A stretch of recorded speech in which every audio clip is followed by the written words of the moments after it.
Okay, so this is exam 4 review on financial mathematics. And in number 1, we want to convert each percent to a decimal. So the idea is that you take this decimal point, which is right here, and you just move it over 2 places. So 184% is 1.84 as a decimal. And 0.23%, move it over to the left 2 places. So you get 0.0023 as a decimal. And then we want to go the other way, convert the decimal to a percentage. So instead of going to the left, we go to the right. And so this is equivalent to 7.4%. And 1.21, again, just move the decimal to the right 2 spots. So that's 121%. Another way of doing this is dividing 184 by 100, and you get 1.84. And then to go the other way, instead of dividing, you multiply by 100. And then in part 3, it says, consider the following questions about sales commission. You should round your answers to 2 decimal places. All right, so the idea number 3 is that to find the percent, you really just take the part and divide it by the whole, and that's how percents are made. So it's equal to the percent. We can also look at this as taking the whole times the percent gives you the part. And when I think about this, I always think about the whole as being a whole pie and the part being a slice of the pie. And so there's the part divided by the whole, gives me the percent idea. All right, so if a salesperson makes 2.5% commission on their sales, how much commission do they make on 50,000? So 50,000 is the whole, and if I multiply it by the percent, it'll give me the part, which is the commission. So I take 50,000 times and convert the percent to a decimal, so 0.025. And then this is equal to, I take out my calculator and just crunch this number, so 50,000 times 0.025. And I get $250.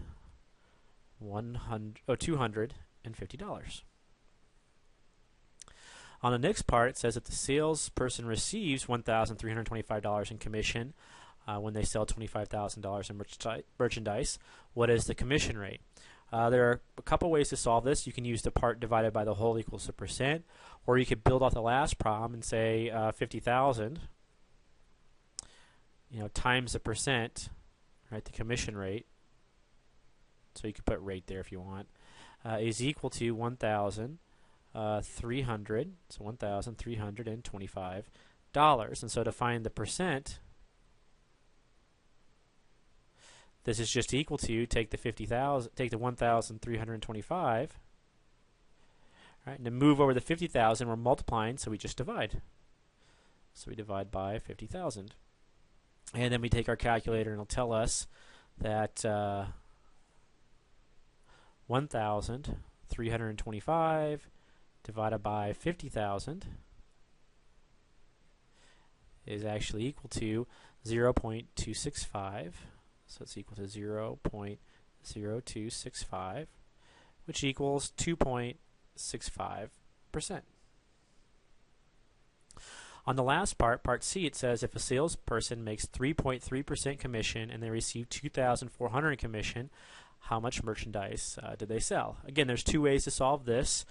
We could use the part over the whole. The part is 2,400. The whole we don't know, and set it equal to the percent. Or we could build off what we did last time. So the merchandise here is like the 50,000, but we're not sure what number that is. So we can just write down merchandise times the percent, so times 0.033 equals the part, 2,400. And so the merchandise, so the amount that we sell, is equal to 2,400. And because we're multiplying here, we're going to divide to move it over 0.033. Oops, that's a bad looking 3, so 33. And so take out your calculator and take 2,400 and divide by 0.033. And we get out approximately, to round this one, so approximately $72,727.27.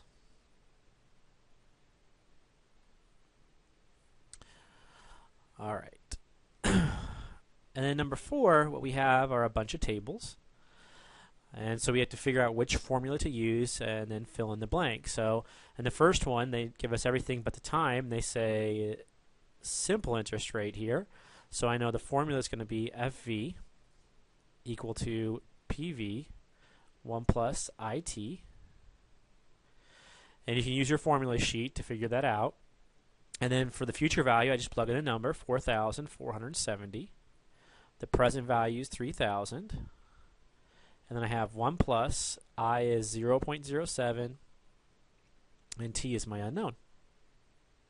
Okay, so I take out my calculator, and what I'm going to do is I'm going to graph the right, graph the left, and then do intersect. All right, so graph the right here, 3,000, left parenthesis, 1 plus 0.07, and I put my x for my t, right parenthesis, hit enter, and 4,470 in for y2. And then I make my window. To make my window, I have to think about what letter I'm trying to solve for. So I'm trying to solve for t, and t is time, so I'll start at 0. And then I ask myself, what's a reasonable time period to pay back $4,470? And I'll say, maybe I'll say at first 5 years. And then I'll zoom fit it. And I get a graph that looks like this. And then that 4,470 is up there. Notice it doesn't cross on the screen, so I need to make my window bigger.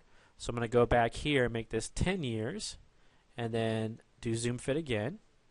And this time you'll see it actually crosses. So I do 0 to 10. Draw my little diagram, and it crosses. And then I'm going to do intersect. So I hit second trace to pull up the calculate menu, go down to number 5, which says intersect, and then first curve sure, second curve sure, give it a guess, it's close enough, and it pops right to 7. So t is equal to 7 years. So right here I'll put 7. I can write out if you want years. All right, then in the next one, let's see what it says. It says future value, present value, nominal interest rate, compounded, and time. So I know this is not simple interest rate or a simple interest formula or the continuous interest formula, and it's not the last two. It's not the annuity formula or the balance formula because they both have payments. So it must be the compound interest formula. So for that one, what do I have? I have FV equals PV times 1 plus I over N to the NT. And I plug in, so I know 14,650 is my future value. They give me my present value of $13,000. 1 plus the interest rate I don't know, so I'll leave it as I. Divided by compounded quarterly means 4 times a year, 4 quarters in a year, like 4 quarters in a dollar. And then raised to the NT, so 4 times, and the time is 4 years, so 4 times 4. So again, I'm going to graph the right, graph the left, and intersect. So I pull back out my calculator, hit y equals, clear all this stuff out, and then plug in the right-hand side, so 13,000, left parenthesis, 1 plus x divided by 4, in parenthesis, raised to, and now you have 2 choices here. You could put left parenthesis 4 times 4, right parenthesis, or you could just put 4 times 4, which is 16. To avoid the parentheses. So I'll put 16 there. Enter, 14,650 goes in for y2. So the idea is I'm graphing the right, graphing the left, and then I'll intersect. Right, so I make my window, and here's where I have to think. I'm looking for the letter I, and I stands for interest. Right, I is a decimal, and it's always between 0 and 1. So I'll look between 0 and 1, and then I'll zoom fit it. And so there's my formula on the right. And there's the 14,650. Notice it's way at the bottom. That's okay. I can find it. So let's just draw it. I went from 0 to 1.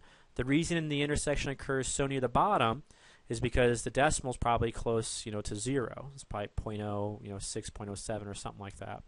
And so then I'm going to do intersect. And so I'm showing my work, so I get partial credit. So it's second, trace, go down to intersect, hit enter 3 times, and out pops my answer of 0.02998457. So I'm going to say here, if I round, my I is approximately 0.03, or it's the same as 3%.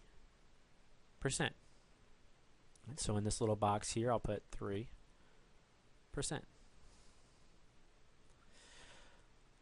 On the last problem, I have the future value, present value, and then it says continuous interest rate. So I know I'm going to have to use the continuous interest formula. So that's FV equals PV, e to the IT. And I simply plug in. I do not know FV, so I write down FV. I know PV is 13,000. Remember, E is actually a number, 2.718, so I just copy down E. The interest rate is 0.09, and then it's times 5 for 5 years. And this is all in the exponent. So I take out my calculator, and I do not need to graph the right or graph the left because all the numbers occur on the right and the letters on the left. So I just need to crunch this number. So clear the screen. And I just plug in 13,000. Second, e to the 0.09, and times 5. And in parentheses, and I get out my answer of approximately $20,388.06. And so right here I'll put $20,388.06 for my answer. Remember, I don't have to graph this. Why do I not have to graph it? So as an example, I think about this. If I asked you to find 2 plus 2, would you graph it?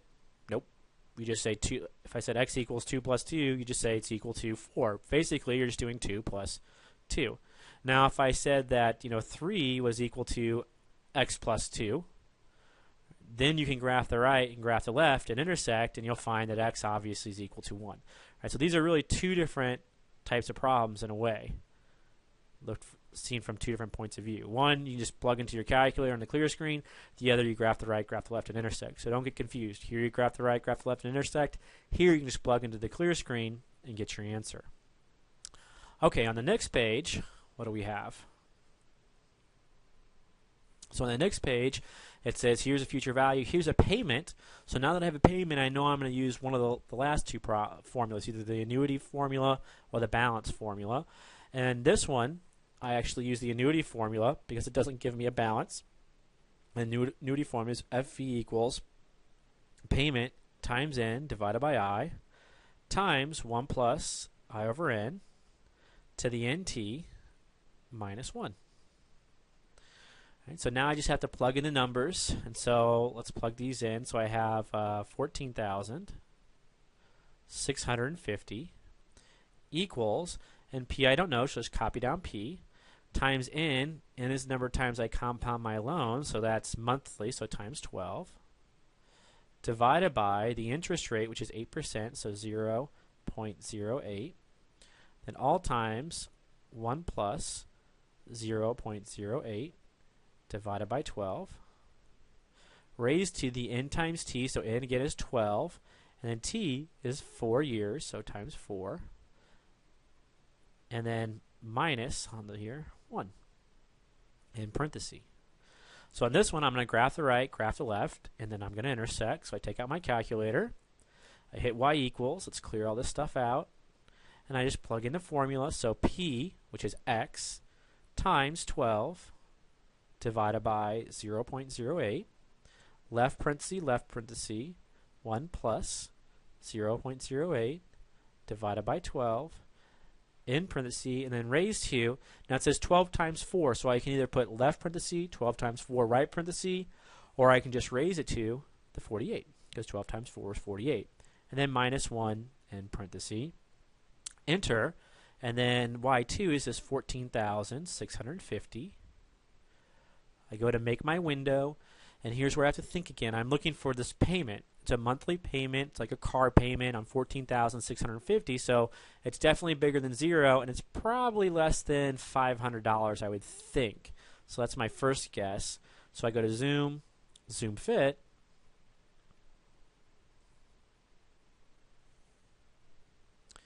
Let's see what I get.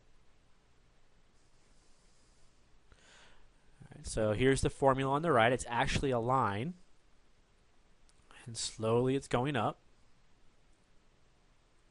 I went from 0 to 500 on this one.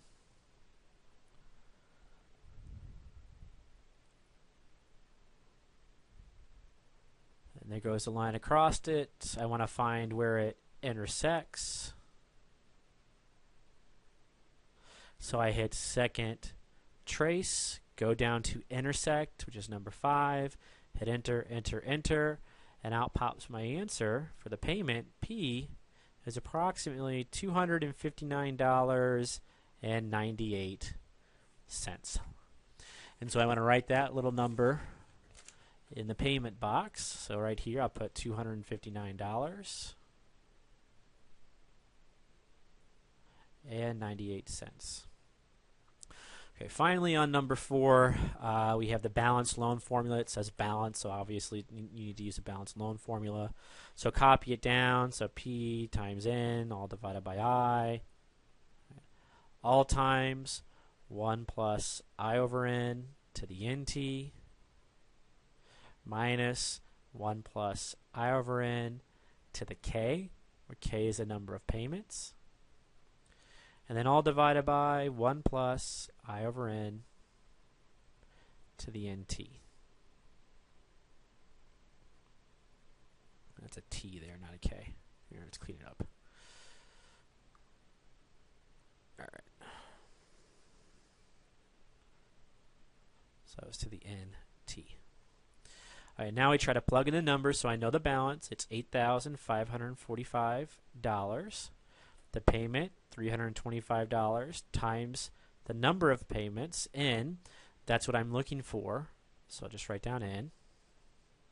Divided by the interest rate, which is 8%, so 0.08.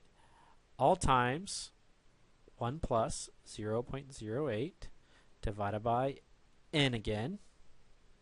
Oops, I made a mistake there, right? N, I actually know. It's compounded what? It's compounded monthly. All right, so let's fix that. All right, so right there I caught my mistake. N is actually 12. N is the number of times we compound, so divided by 12. And then 12 times T, T is 3, minus 1 plus 0.08 divided by 12, raised to the K. All right, K is what I'm looking for, number of payments. So there I write K. Okay.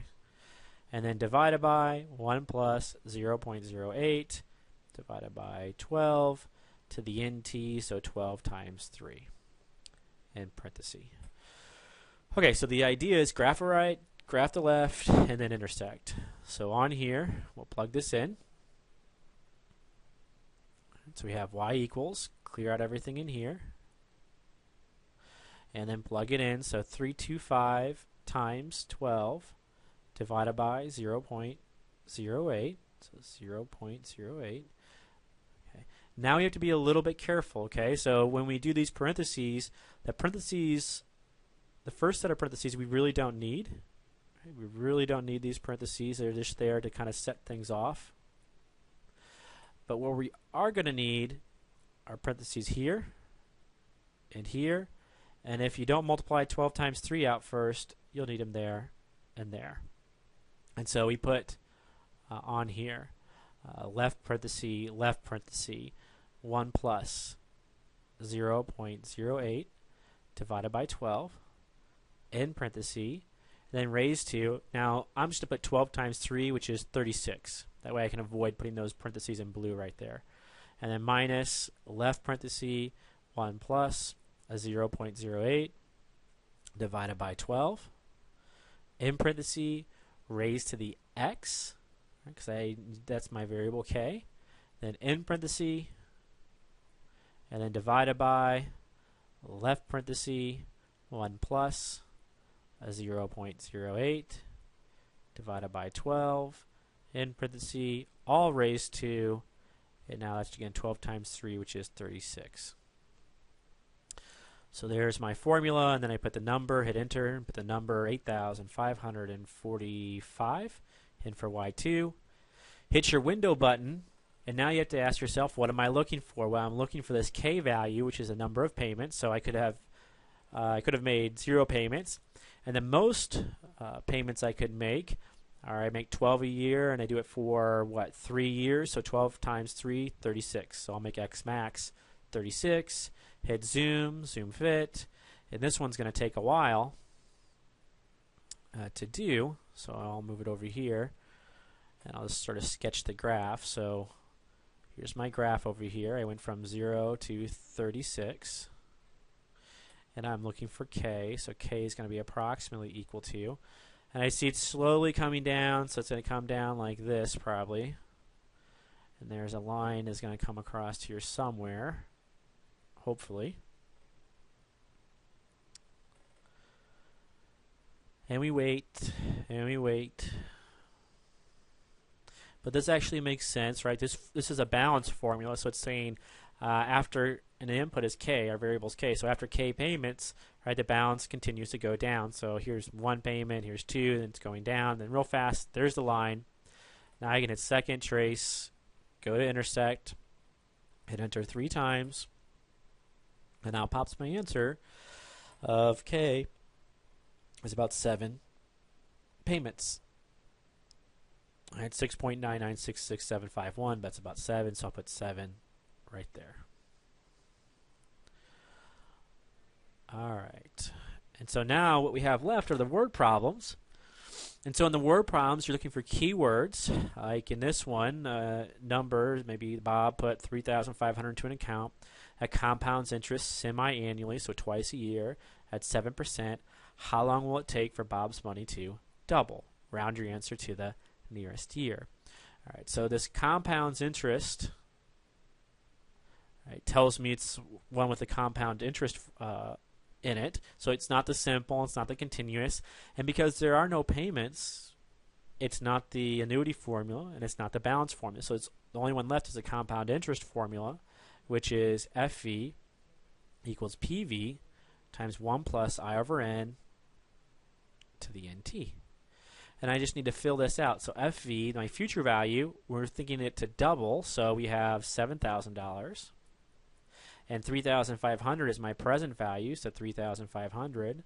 1 plus, the interest rate is 7%, so 0.07. It's compounded semi-annually, so twice a year. And so then it's raised to the 2 times. And then T, well, I don't find T because that's what I'm actually looking for, how long. So I just write T there.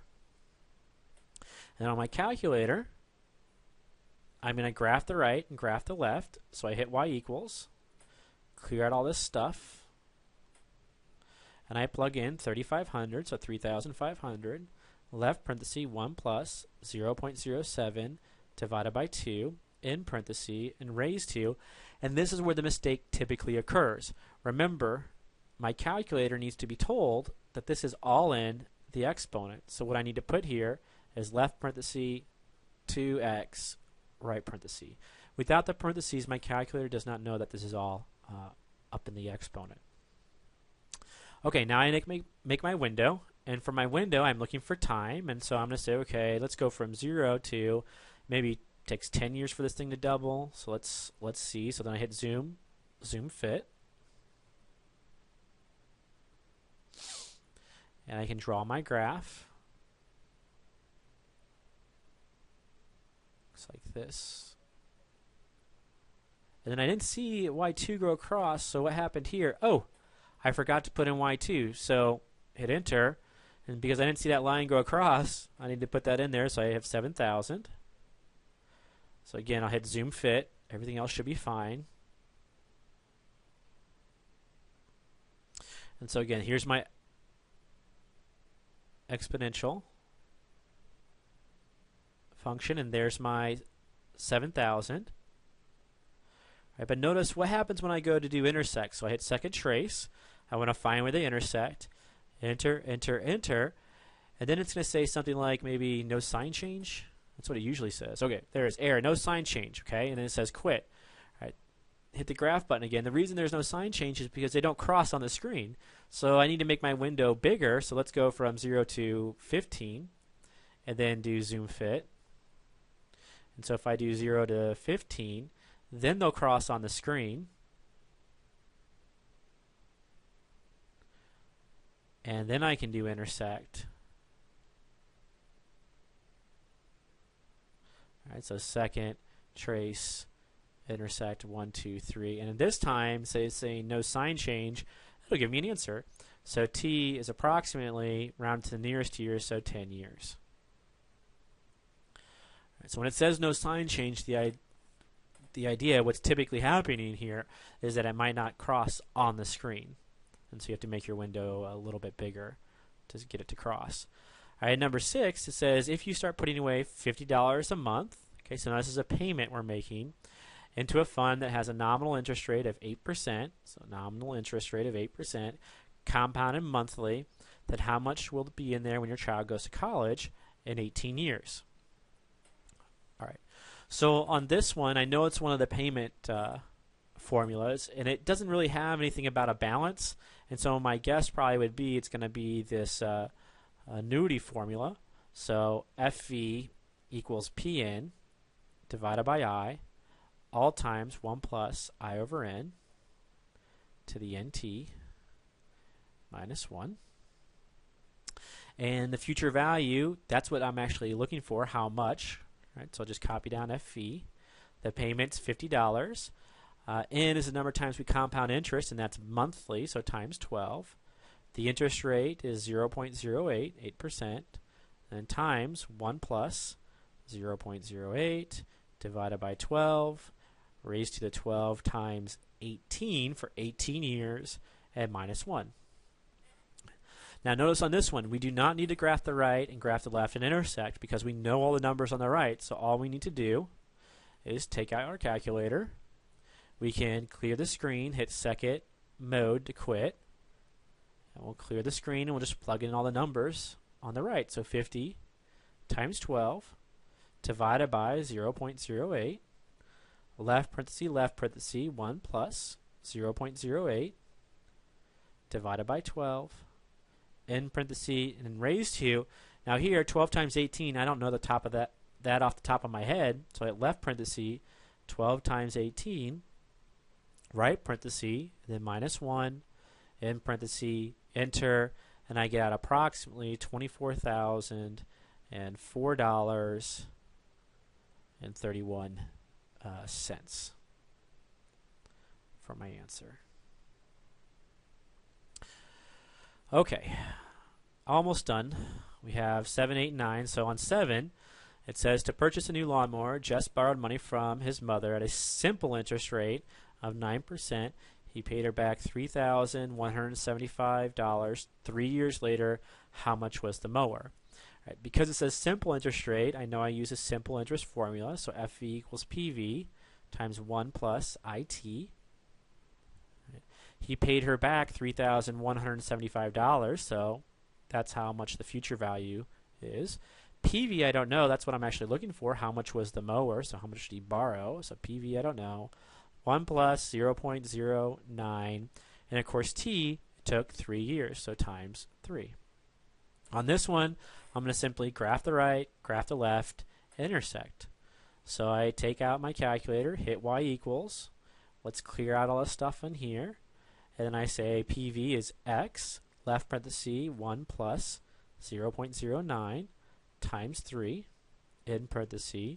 And then for Y2, I put 3175. And then hit your window. Now you're looking for the present value. He paid her back $3,175. So what do I know? Well, I know that he borrowed more than 0, but he borrowed less than $3,175. Otherwise, he's paying her back less than what he borrowed. So the number PV, the present value, should lie between here and here. So then I hit zoom fit, and I should get a decent looking graph. So here's the line. All right, here's the 3,175. I went from 0 to 3,175. And then I'm going to do intersect. So second trace, go down to intersect, hit enter 3 times. And I get my answer of PV is approximately 2,000, actually equal to $2,500. And that's equal to. All right. And then on number 8, let's take a look at it. So here it says Georgia gets a 3-year loan at a continuous interest rate if she borrowed $5,005 and paid back $5,815, then what was the continuous interest rate of the loan? So I know this is a continuous interest formula. So this is FV equals PV e to the IT. And then I simply have to plug in the right numbers. So borrowed $5,005 and paid back $5,815. So $5,815 is the future value. $5,005 is the present value, how much was borrowed. E, of course, is a number. I don't know. It says what was the continuous interest rate. And then T, it's a 3-year loan, so times 3. So just like the last problem, I'll graph the right, graph the left, and intersect. So let's clear all this stuff out. And then I put up here 5005 second ln to pull up the E to the button. And then that I is an X times 3. Enter. Then 5815 for Y2. Hit your window button, and remember, we're looking for I. I stands for interest rate, and the interest rate is always between 0 and 1. Some decimal between 0 and 1. And then we'll hit zoom, zoom fit, and we should get a decent graph. So here's the exponential function here. And then way down here, it intersects. Of course, it's way at the bottom because I is closer to 0 than it is to 1. And so now we'll hit intersect. And so second trace, number 5, 1, 2, 3. And we get out I to be equal to, say, about 5%, right? 0.0500. So I'd say, pretty much 5%. All right, and then on the last one here, this one, of course, is the only formula we have left, the balance loan formula. And it says your bank has offered you a 30-year loan, nominal interest rate of 5%, compounded monthly, your monthly payment is $620. Use your calculator to fill out the table below. Round your entries to the nearest dollar. And so I know it's a balance loan formula because, 1, it has number of payments, which is K stuff. And then it has balance of mortgage, which is B stuff. So it's K stuff. And so what I'm going to do is just copy down the formula here. B is equal to P times N divided by I, all times 1 plus I over N to the NT minus 1 plus I over N to the K, then all divided by 1 plus I over N to the NT in parentheses. All right, I simply plug in the right numbers. So the balance I don't know. That's what I'm looking for. I want to make a table for it. The payment is $620. It's compounded 12 times a month, right? Compounded monthly, all divided by 0.05. And then I have 1 plus 0.05 divided by 12 raised to the 12 times t, so 12 times 30 because it's for 30 years. Then minus 1 plus I over n, so 0.05 divided by 12 to the k. I don't know k, right? K is changing. That's what I want to figure out. I want to figure out as k changes, what's my balance? All divided by the 1 plus 0.05 over 12 to the 12 times 30. Remember, when I put this into my calculator now, I really do not need these parentheses. They're just there for show to set off this division, this quotient inside here. What I really need are parentheses around the top, so my calculator knows this whole expression's in the top, and also around this 12 times 30 and the exponent. So take out your calculator, and we're going to plug this in. You hit y equals, clear out everything in there, and we plug in the formula. So 620 times 12 divided by 0.05. Left parenthesis, 1 for the blue, 1 for the red there. 1 plus 0.05 divided by 12. Right parenthesis raised to. Now if I know what 12 times 30 is, I can fill that in, but I don't. So I'm just going to do 12, left parenthesis 12 times 30 in parenthesis minus left parenthesis 1 plus 0.05 divided by 12 in parenthesis. Oops. And I already see I made a mistake here. For some reason I missed the plus sign. So I'm going to go back hit second insert, and hit a plus. Let's use the arrow to scroll back over. And that's raised to the x, right? Raised to the k, but I don't have a k button, so use the x. And then in parentheses, right? Because that's all supposed to be on the top. And then divided by left parenthesis 1 plus 0.05 divided by 12. Right parenthesis raised to the 12 times 30, so left parenthesis 12 times 30. Right parenthesis. Whew. Okay, so there's my formula. And now remember, I'm not graphing the right or graphing the left and intersecting. I'm just trying to make a table out of this. So I hit second window to pull up the table set. This one says I'm starting at 7. I want to start at 0, just like over here. I'm starting at 0. And then hit enter, and that says I should increment by 1s, which is good because I do want to increment by 1s. And then I hit second graph to get to the table menu here, and it gives me my answer. So I just fill this in, 115,495. So my loan is for $115,495. After one payment, I owe $115,356. After two payments, I owe $115,216. I'm just copying these down. And then after three payments, $1,115 and $115,077. Just keep copying them down. 114,936, 114,795, and then 114,653. And that's it.